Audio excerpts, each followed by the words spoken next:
ఇంత మంచి పొజిషను, చేతి నిండా సంపాదన ఉండి కూడా ఎలాంటి అలవాట్లు లేకపోవడం అప్రిషియేట్ చేయాల్సిన విషయమే.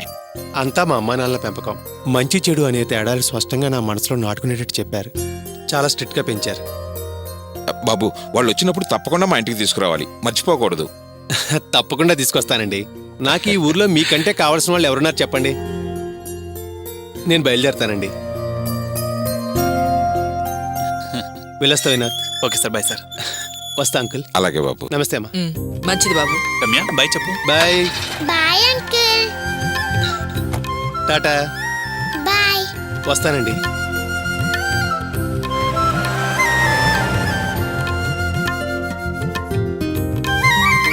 ఏమండి, ఆ, ఉద్యోగం పెద్దది, ఆ అబ్బాయి మనస్సు పెద్దది. ఎంత సాదాగా మర్యాదగా ఉన్నాడు కదండి. అవును వరలక్ష్మి, లక్షణమైన కుర్రాడు. అవునమ్మా, ఎప్పుడు నవ్వుతూ సరదాగా ఉంటారు. ప్రిన్సిపల్డ్గా ఉంటారు కానీ ప్రౌడిష్గా ఉండరు. He is really great man. ఇలాంటి అబ్బాయి మన కావ్యకి భర్తగా లభిస్తే ఎంత బాగుంటుంది. మనం అంత అదృష్టం చేసుకున్నామో లేదు. అర్చన కడుపుతో లేదు. అమ్మా, అర్చన నెల తప్పి వాంతులు చేసుకుంటోంది. డాక్టర్ దగ్గర కూడా పరీక్షలు చేయించుకుంది. ఆ రెండు కుటుంబాల్లో పట్టలేనంత ఆనందం. వాళ్ళ అర్చనను నెత్తిన పెట్టుకుని ఊరేగుతున్నారమ్మా. ఓసి పిచ్చిదానా, అది నీతో ఒకసారి ఒక మాట అంది గుర్తుందా? గుర్తు లేకపోతే గుర్తు తెచ్చుకో. నేను అత్తింటి కాపురానికి వచ్చింది మా అమ్మ ఆనందం కోసమే కాని మొగుడితో కులకడానికి కాదు, కాపురం చేయడానికి కాదని చెప్పిందా? అవునా? అవును అంది. అయితే మరీ నీతో అంత నిర్మోహమాటంగా చెప్పిందంటే ఈరోజు ఏ కారణం లేకుండా మనసు మార్చుకొని మొగుడితో కాపురం చేస్తుందో ఒక్కసారి ఆలోచించు. ఏదన్నా ఒక సాకుండాలిగా. మీరు చెప్పేది నిజమే అమ్మా. అందుకే సరిగ్గా ఇదే ప్రశ్నను నేను అర్చనని అడిగాను. దానికి ఏం సమాధానం చెప్పిందో తెలుసా? ఎల్లకాలం ఒకేలా ఉండాలా, జీవితాంతం అతనే కదా భర్త, అందుకే రాజీ పడిపోయి మనసు మార్చుకున్నాను అంది.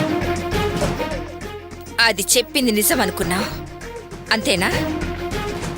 అది అబద్ధం చెప్పుండొచ్చు కదా. అబద్ధం చెప్పుండొచ్చు, కానీ నేను ఆమె క్షేమం కోరేదాన్నని మొన్ననే కదా మనసులో ఏ విషయం దాచుకోకుండా చివరకు కాపురం కూడా చేయటం లేదని నాతో చెప్పింది. అలాంటిది ఈరోజు అబద్ధం ఎందుకు చెప్తుందమ్మా? ఏదో ఒక విషయంలో అదే వికారపు వాంతుల్ని నల్ల తప్పేననేసి అబద్ధం ఆడేసింది. ఆ మాట కాట తోరు ఇటు అమ్మోరు ఆనందపడిపోయారే.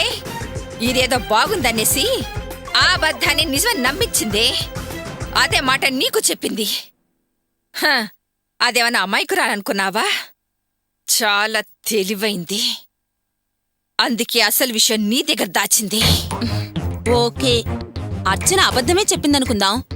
మరి డాక్టర్కేం అవసరం? ఆవిడ అబద్ధం చెప్పాల్సిన అవసరం ఏంటి? పైగా ఆవిడే పరీక్ష చేసి కన్ఫర్మ్ చేశారు కదా. డాక్టర్ పరీక్ష చేసేటప్పుడు నువ్వు వెళ్ళేవా? నువ్వు చూసావా? అదే వెళ్ళింది, అదే చెప్పింది. సింపుల్ గా ఒక సీన్ అల్లేసిందే, అంతే. ఎవ్వరూ వెళ్ళకపోవడం ఏంటమ్మా? వెంట గోపి వెళ్ళాడు కదా. అందుకేనే కలిసి నాటకం ఆడుతున్నారు. ఇద్దరు కూడా బలికొని డాక్టర్ అనేసాడని వీళ్ళే కన్ఫర్మ్ చేసేశారు. పచ్చి అబద్ధం ఆడుతున్నారు. కావచ్చమ్మా, కానీ వాళ్ళలా నాటకం ఆడుతున్నారు అని అనడానికి ఆధారాలేంటి? ఆధారాలు లేవని వాళ్ళ పుకార్లు నమ్మేసి వదిలేస్తావా? వాళ్ళ నాటకానికి తెర దించాలి. అది అబద్ధపు మాటల కడుపని నిరూపించాలి. వదిలేస్తే ఇక అన్ని విషయాల్లోనూ కలిసి డ్రామాలు చేస్తారు. అప్పుడు మనం ఇన్నాళ్ళు వేసిన ప్లాన్స్ అన్ని, వేరే ప్లాన్స్ అన్ని వేస్ట్ అయిపోతాయి. నువ్వు డేగలాగా అర్చన మీద కన్నేసి పెట్టు. తప్పకుండా అసలు నిజం తెలుస్తుంది. ఇక నుంచి పోలీస్ కుక్కలాగా ఫాలో అవ్వు. అలాగే అమ్మా, ఇక మీదట మీ మాట ప్రకారమే నడుచుకుంటాను. అయినా వాళ్ళన్నదే నిజమైతే ఆ కడుపే అయితే? నో! కరిగించేద్దాం కవిత, కరిగించేద్దాం. ఈ చింతామణి దగ్గర దానికి కావలసిన ప్లాన్స్ కూడా ఉన్నాయి. నువ్వు జాగ్రత్తగా గమనిస్తున్నావని అది గమనించకుండా జాగ్రత్త పడు. సరే అమ్మా, ఉంటాను మరి. వెళ్ళొస్తానమ్మా, బాయ్.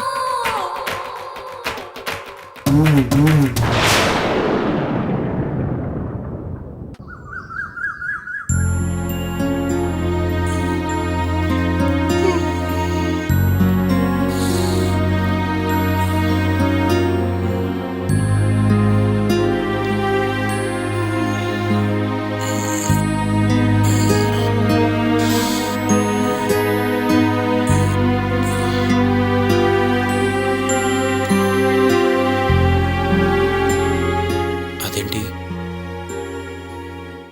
నేను లేచేసరికి అన్ని పనులు ముగించుకుని వంటింట్లో ఉండే అర్చన ఈరోజు ఇంకా లేవలేదేంటి?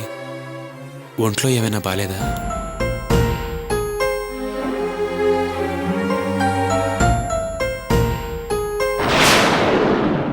ఛీ! నీ చెయ్యి తాకిన చోటల్లా నాకు తేళ్లు జర్లు పాకినట్టుంది. ఎంత చిరాగ్గా ఉందో. ముందెళ్ళి తలస్నానం చేస్తే కానీ ఈ మురికి చెదర వదలదు.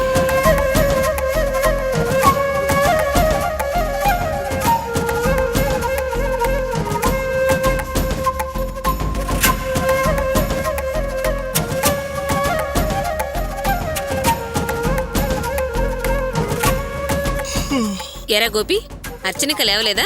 లేదమ్మా, ఇంకా నిద్రపోతుంది. అలాగా, సరేలే, పడుకోనిలేరా. ఇలాంటి సమయాల్లో ఎంత విశ్రాంతి తీసుకుంటే అంత మంచిది.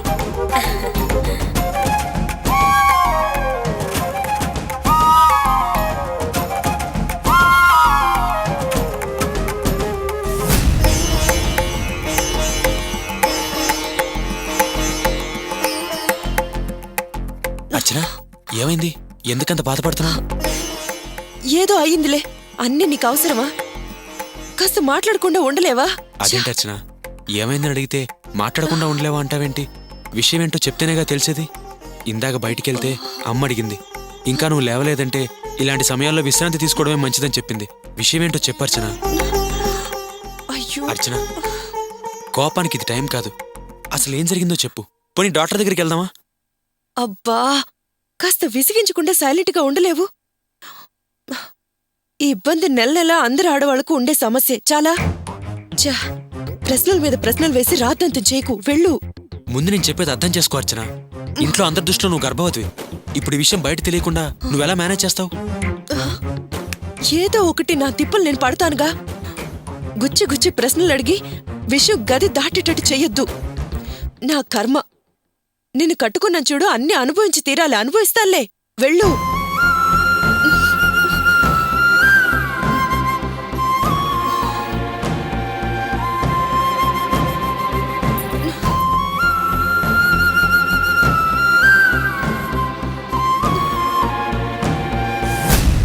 రేవతిని సిన్సియర్గా లవ్ చేశాను, చేస్తూనే ఉంటాను.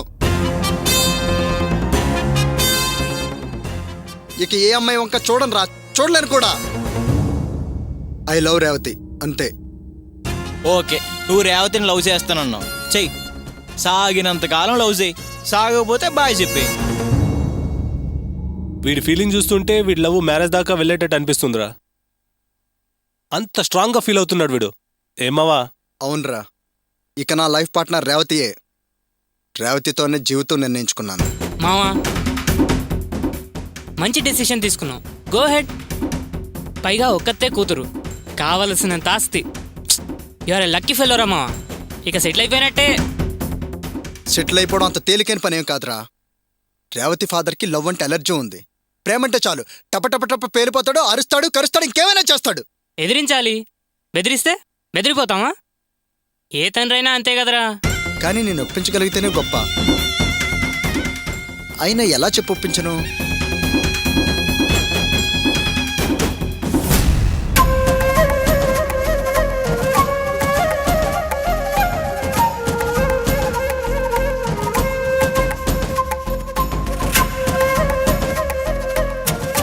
చెప్పండి మేడం.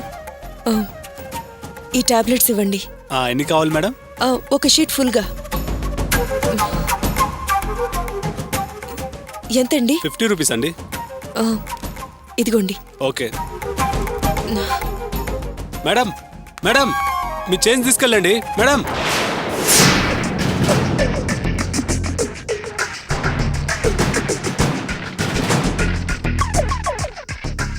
ఏంటి చేంజ్ తీసుకోకుండా వెళ్ళిపోతుందా? 100 రూపాయలు ఇచ్చారు మేడం. చేంజ్ తీసి ఇచ్చే లోపల మేడం వెళ్ళిపోయారు. అలాగా, సరే ఆ చేంజ్ నాకివ్వండి, నేను ఆవిడకి ఇచ్చేస్తాను. ఆవిడ నాకు తెలిసిన ఆవిడే. సరే తీసుకెళ్ళండి. అవును, ఆవిడ ఏ మాత్రలు తీసుకుంది? Pain killers. పెయిన్ కిల్లర్సా? దేనికవి? అవి పీరియడ్స్ లో వచ్చే పెయిన్ తగ్గడానికి వాడతారండి. హాయ్ వాసు. హాయ్. ఏంటి బాస్ వెయిటింగ్? ఎటైనా ప్రోగ్రామా? ప్రోగ్రామ్ ఏం లేదు, నీకోసం ఒక ప్రెజెంటేషన్ తెచ్చాను, అందుకే ఈ వెయిటింగ్. ఏంటి ప్రెజెంటేషనా? ఎందుకు? రీజన్ ఏం లేదు, ఇవ్వాలనిపించింది తెచ్చాను. ఎందుకో? నువ్వే చెప్పుకో చూద్దాం. ప్యాంట్ షర్ట్ కి గిఫ్ట్ వచ్చరా? కాదు. ఏంటా చూపు, ఎక్స్పెక్ట్ చేయలేవా? నన్ను ట్యూబ్లైట్ అంటావు, నువ్వేంటి ఫ్యూజ్ పోయిన బల్బ్లా మొహం అలా పెట్టావు?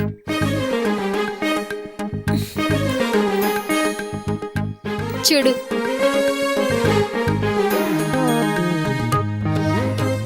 వావ్, చైన్ రోల్డ్ గోల్డా? అదే మరి ఎగస్ట్రాల్ అంటే. నువ్వెంత ప్యూరో, మన లవ్ ఎంత ప్యూరో, అంతే ప్యూర్ ఈ గోల్డ్ కూడా. దీన్నెక్కడో ఇది వరకు చూసినట్టు అనిపిస్తుంది. చూసావు, తమరు నా మీదున్న కోపంతో నన్నేడిపించడానికి నా కళ్ళ ముందే నేనిచ్చిన ఈ చైన్ని మార్వడి షాప్లో పెట్టావు కదా, అదే ఇది. విడిపించుకొచ్చావా? అర్ధరాత్రి కన్నవేసి కాజేసుకొనొచ్చాను. పిచ్చి పిచ్చి ప్రశ్నలాపి ముందు ఈ చైన్ వేసుకో.